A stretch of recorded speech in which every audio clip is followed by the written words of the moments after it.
ఒక్క పెన్షన్ తప్ప ఈ ప్రభుత్వం ప్రజలకు ఏం చేయలేదు. నా గొంతుకు తోడు కావాలి. అందుకే నా కుమారుడు జీవి సుందర్ ఎమ్మెల్సీగా పోటీ చేస్తున్నారు. అసెంబ్లీలో అబద్దాలు చెప్పిన చంద్రబాబును ప్రశ్నించేందుకు సుందర్ను శాసనమండలికి పంపిస్తున్నాను. ఉద్యోగులు నిరుద్యోగ యువత కోసం పోరాడతా. మెగా జాబ్ మేళాలు, కాంట్రాక్ట్ ఉద్యోగుల భద్రతపై చర్యలు తీసుకుంటా. మీ గొంతుగా నిలిచి నా మేనిఫెస్టో అందరూ తిలకించి నాకు ఒక అవకాశం ఇవ్వాలని కోరుతున్నానని తెలిపారు. ఈస్ట్ వెస్ట్ గోదావరి గ్రాడ్యుయేట్ ఎమ్మెల్సీగా పోటీ చేస్తున్నాను.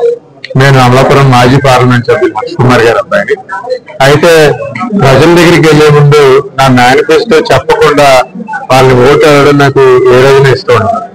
అందుకనే ఒక మంచి మేనిఫెస్టో హోంవర్క్ చేసి నా ముందు పనిచేసిన వాళ్ళ పనితీరుని రైట్ ఇన్ఫర్మేషన్ యాక్ట్ ద్వారా వాళ్ళ కౌన్సిల్ లో జరిగిన అటెండెన్స్ లేదంటే వాళ్ళు అడిగిన క్వశ్చన్స్ ని తయారీ చేసుకుని వాళ్ళ పర్ఫార్మెన్స్ ని అనలైజ్ చేసి ఒక మంచి మేనిఫెస్టో అయితే తయారు చేసుకుని ప్రజల ముందుకు వెళ్తున్నాను. ఒకసారి నా మేనిఫెస్టోలో చూడండి. నాకు కానీ గ్రాడ్యుయేట్ ఎమ్మెల్సీగా అవకాశం వస్తే నేను ఫస్ట్ తీసుకునేది అన్ఎంప్లాయ్మెంట్ ప్రాబ్లమ్స్, నేను ఫస్ట్ చేసేది ఎంప్లాయ్మెంట్ జనరేషన్ ప్రోగ్రామ్స్.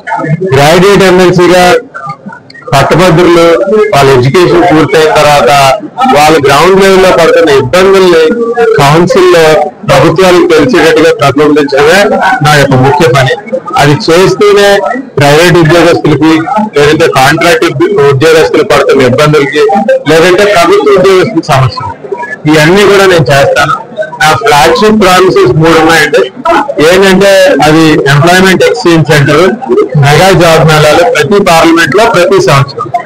ఇంకోటి ఆంటర్‌ప్రెన్యూర్‌షిప్ డెవలప్మెంట్ ద్వారా చిన్న చిన్న పరిశ్రమలకు working capital finance, research and development ఇవ్వడమే నా యొక్క మేనిఫెస్టోలో ముఖ్యం.